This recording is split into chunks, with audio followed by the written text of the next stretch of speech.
ভিডিওতে যাকে দেখতে পাচ্ছেন তার বয়স 60 থেকে 70 বছর। ভালো করে খেয়াল করলে দেখতে পাবেন তার দুটি পা নেই। আশ্চর্যের বিষয় হলো তিনি দীর্ঘ 25 বছর এই পানির উপরেই বসবাস করেন, তিনি কখনো বাড়িতে যান না। দেখতে পাচ্ছেন পানির মধ্যে আমি বড় এতিম খোদা, আমি বড় এতিম রে, আপন কেহ নাই রে আমার এই ভবের বাজারে।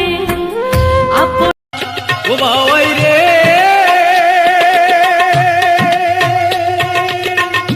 সকল পাখির উপর বাবাই তোমার হলো বাসা।